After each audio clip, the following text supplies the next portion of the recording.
アダルトチャットで男を誘惑し殺人鬼へと変えてしまう女。彼女はみだらな生活を続けるために男を操るんです。1999年11月8日、アメリカ・ミシガン州マウントモリス。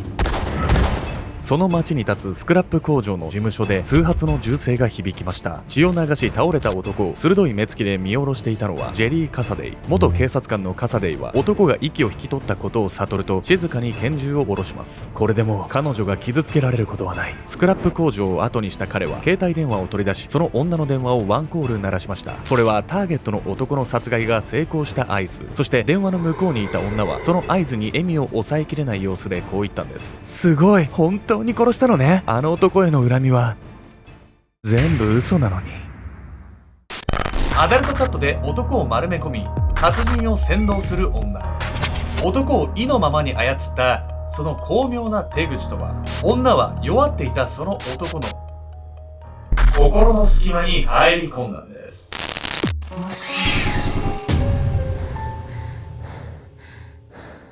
おそすけんちゃんです。みやみこです。予感なんですけど、今年大吉で恋愛運マックスだったんですけど、今んとこなんもないですけど、2、3ヶ月後以降に、とんでもない運命の人が現れるか、運命の人だったんだって振り返って気づくか、もしくはもうルナと結婚するか。出会いもあんまないじゃないですか。会社とか一緒に働いてる人に手出すとか好きじゃないんで。でもなんか夜飲み歩くのもな、どうしたらいいアンチェングアプリやりなさいよ。宇宙旅行行ってさ、宇宙人とマッチする、本気で言ってる今回はですよ、そんなね、恋愛にまつわる事件のお話なんです。というわけで今回はアメリカ・ミシガン州で起きた殺人事件。世界初のネット殺人と呼ばれているこの事件は、男の恋心を巧みに操り、殺人を実行させてしまうんです。世界初っていうことはさ、ネット上で誘導して殺人をさせるっていうことが初めて行われたってことでしょ、恋心を操ったとかって言われても、すっごい手口が気になるところね。褒められたもんじゃないんですけど、ネットがそこまで発達してない時代に、人をね、殺人に駆り立てるまでね、よくそういう心を操るというか、そういったところまでたどり着けたなっていう意味では、ある意味ね、ちょっと驚きな事件なんです。とある新婚夫婦を襲った突然の悲劇。犯人はかなり身近にいたんです。完璧な妻。1999年11月8日、アメリカ・ミシガン州マウントモリス。遅いよね。夜遅く自宅でしきりに時計を気にしていたのはブロンドヘアの美しい女性シャリー・ポーレット・キトリー・ミラー。彼女は夫のブルースの帰宅がいつもより遅いことを心配していました。シャリーとブルースはつい半年ほど前に再婚したばかり。夫のブルースはシャリーよりも20歳年上で、さらにお互い連れ子がいる状態でしたが、2人は円満な結婚生活を送っていました。ブルースはシャリーをとても愛しており、完璧な妻と周囲に自慢するほど。シャリーも化粧品の営業をしながらブルースの会社の経理を手伝うなど、持ちつ持たれつのおしどり夫婦だったんです。そうやって夫ブルースを誰よりも愛していたからこそ、この時シャリーは胸騒ぎを覚えたのかもしれません。しばらくすると思い立ったように電話の受話器を取ったシャリー。もしもし、ブルースがまだ帰ってこなくて悪いんだけど、職場に様子を見に行ってくれない？彼女がそう依頼した相手はブルースの兄夫婦でした。兄夫婦はすぐにブルースが経営するスクラップ工場の事務所へ急ぎます。すると妙なことに、事務所の中は電気が消えているにもかかわらず、玄関の鍵はかかっていなかったんです。ブルース、いるのか？そう言って事務所のドアを開けたブルースの兄。するとその中ではブルースが血を流し死んでいたんです。ブルースの兄夫婦は思わず悲鳴を上げました。背後から首や背中を撃たれ亡くなっていたブルース。兄夫婦から事情を聞いた妻のシャリーは電話口で泣き叫びます。そんなルースが、いや嘘よ。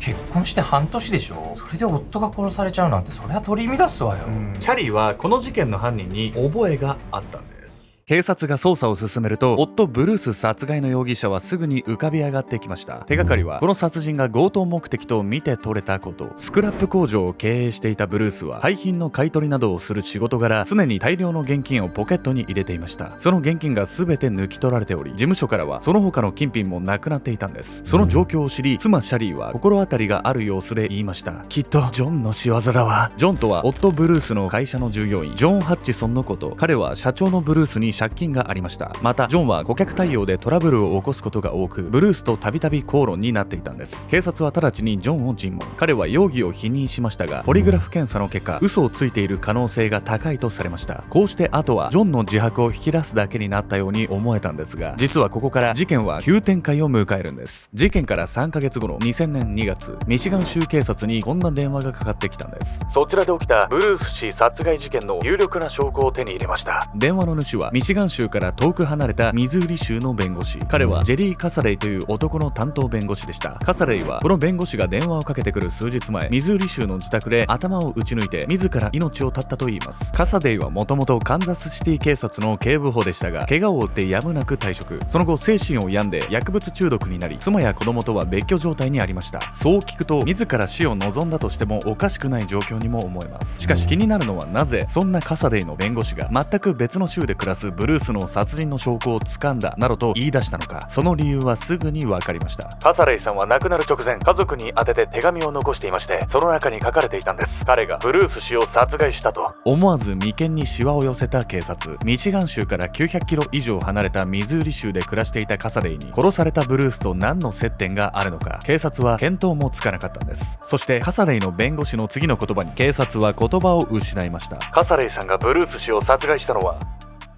彼の妻のシャリーさんが指示したからだと。シャリーが指示したってさ、じゃあ何、あんなに悲しんでたのは何を？これ全て演技だったんですよ。ただシャリーとカサレイは住んでいるところが900キロ以上も離れてるんです。シャリーはどのようにカサレイと知り合い、どのように殺人を命じたのでしょうか。魔性の女。シャリーが夫のブルースと再婚したのは事件の約半年前の1999年4月。仕事を介してシャリーと知り合ったブルースは若くて美人な彼女に夢中になり、出会ってから4ヶ月で結婚を決めてしまいました。しかし結婚生活が始まってしばらくすると、夫のブルースはシャリーのある欠点に気がつくんです。それは彼女の浪費癖。シャリーはクレジットカードを渡せば毎月上限まで使ってしまうほど金遣いが荒かったんです。見かねたブルースは彼女のそのだらしなさをある方法で強制しようとしました。君はお金をつい使いすぎちゃうだろ。だから会計ソフトの使い方を覚えるといいと思うんだ。ついでにうちの会社の経理も少し手伝ってくれよ。そう言ってブルースが妻のシャリーに送ったのが、当時はまだそれほど普及していなかったパソコンでした。浪費癖を直させるためにそれほど高価なプレゼントを送ったことを思うと、ブルースは世話が焼けると思いつつも、やはり妻のことが可愛かったのでしょう。そしてこの日から妻のシャリーはパソコンに夢中になり、一日中離れなくなってしまいます。とは言っても彼女は夫の思惑通り真面目に会計管理をしていたわけではありません。シャリーは一日のほとんどの時間を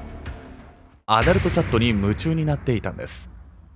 夫から与えられたパソコンでネットサーフィンをするうち、アダルトチャットにたどり着いたシャリー。彼女は見知らぬ男と性的な会話を交わし、卑猥な写真を送り合うやり取りに完全にハマってしまいました。後に夫のブルースを殺害することになるカサレイもアダルトチャットを介して知り合った男だったんです。そしてカサレイとシャリーは何度もやり取りを重ねるうち、オンラインだけではなく実際に会うように。シャリーが友人と旅行に出かけた際に初めて会った2人はそこで肉体関係に発展。以降も彼女は夫のブルースには会社の出張と偽り、何度もカサレイに会いに行ったんです。また先ほども説明した通り、カサレイは怪我をして警察の仕事を辞めてから家庭が崩壊し、どん底の状態にいた人物。若く美しいシャリーはそんなカサレイにとってこの上ない癒しとなり、彼はみるみるシャリーにのめり込んでいくんです。こんなに魅力的な女性がわざわざミシガンから俺に会いに来てくれる。これほど幸せなことはないぞ。そうやってカサレイが幸せをかみしめていた矢先、ある時シャリーからこんなメールが送られてきました。ねえカサレイ、私あなたの子を妊娠したの。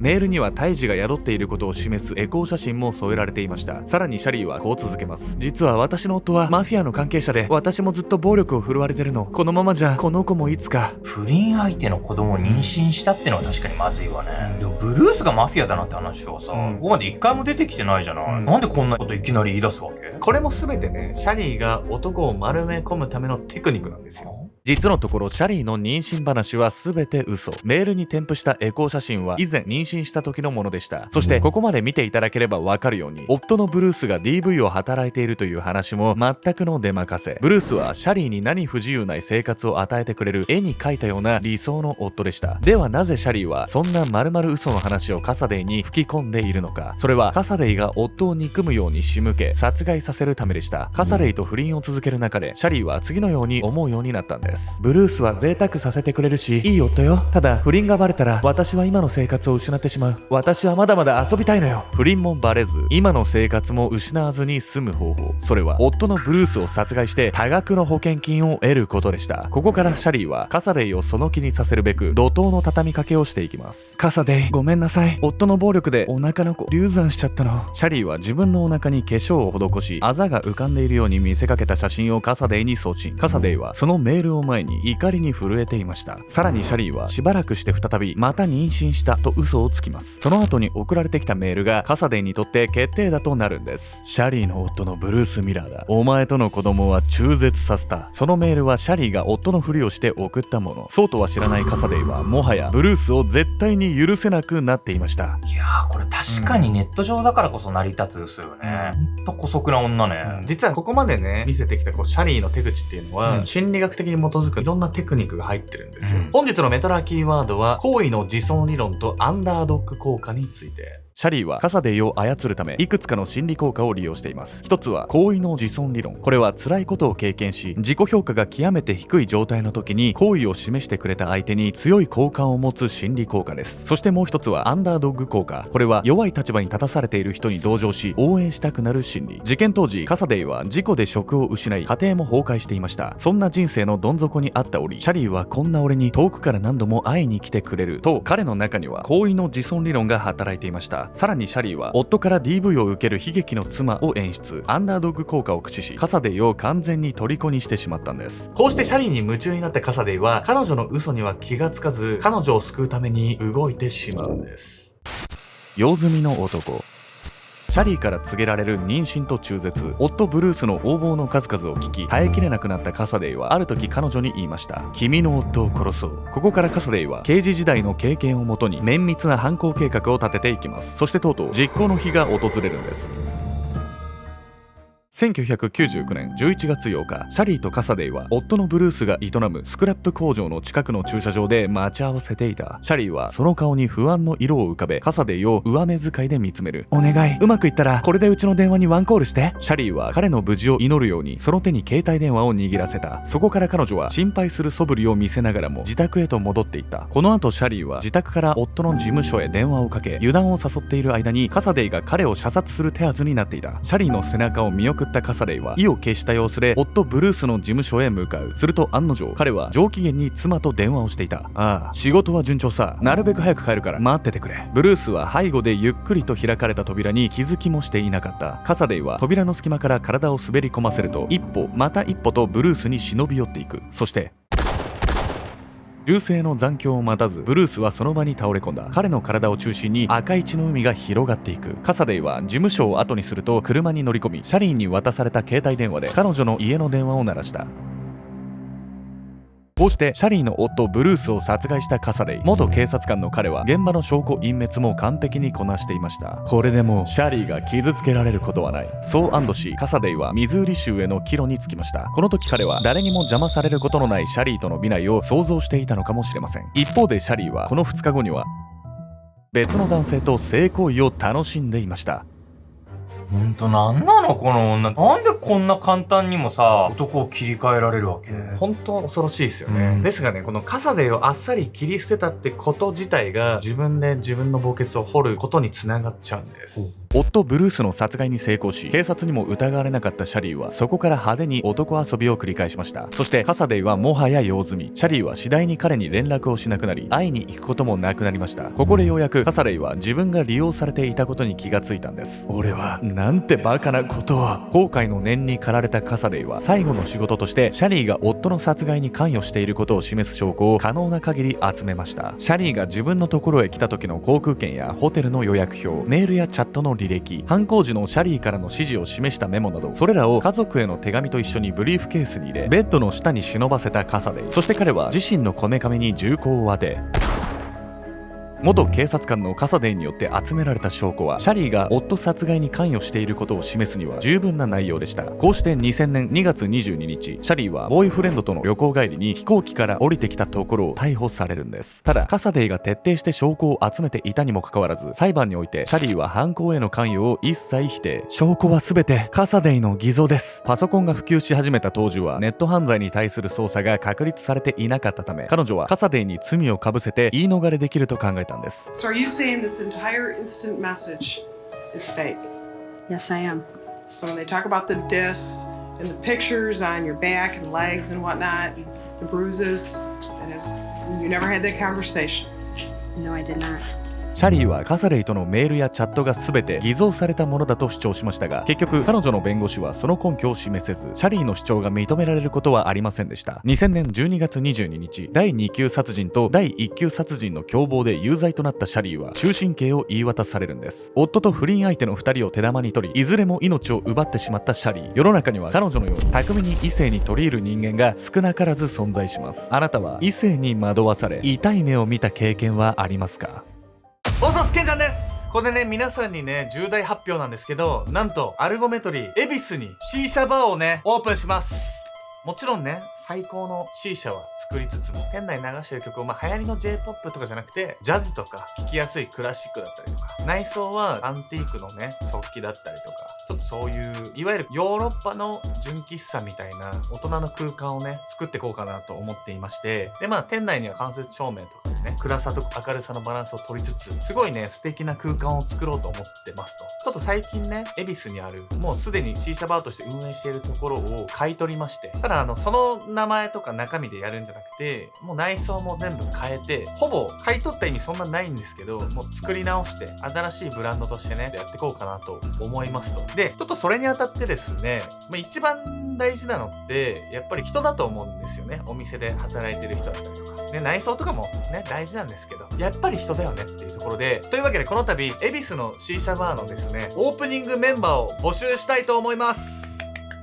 基本的にはね、C 社を作ったり、あとはお客様にね、お話ししたりとかして、そういう接客を含めてやってもらうっていうところと、あとはね、頼れる方がいれば、店長っていうポジションもね、やってほしいなと思ってます。なので、オープニングメンバーとして、そういったね、ところで C 社が好きな方だったり、そういった方がいましたら、今ね、C 社バーでまさに働いてるよって方もいましたら、ぜひね、一緒に働きたいです。で、僕の目標としては、いわゆるYouTuber が開いた C 社バーだから人が来るよね、みたいな、そういうのはやりたくないんです。もちろんね、皆さん来てくれるっていうのは嬉しいんですけど、なんかそこに甘えたくない。本気で来てくれたお客さんに、別に特に YouTube 知らずに、ふらっと立ち寄った人にも、また行きたいなって思ってもらえる、そういったね、空間を作りたくて、そのためには C 社好きでとかだけじゃダメで、来てくれたお客さんに最高のね、おもてなし、体験をしてもらおうっていう、そういうホスピタリティっていうのがすごい大事で、だからある意味 C 社の経験ももちろん大事なんですけど、なんかむしろそういった人間性だったりとか、そういった思いに共感してくれる方と僕は一緒に働きたいなって心から本当に思ってて、もうそういうのを楽しめる方、そういうのに情熱を持てる方、お客様にね、感動してもらえてっていうね、そういう空間を作りたいなっていう、そういう熱意がある方、共感してくれる方ね、ぜひね、概要欄、もしくは固定コメントからね、ご応募いただければと思います。ぜひね、一緒に最高の空間を作っていきましょう。よろしくお願いします。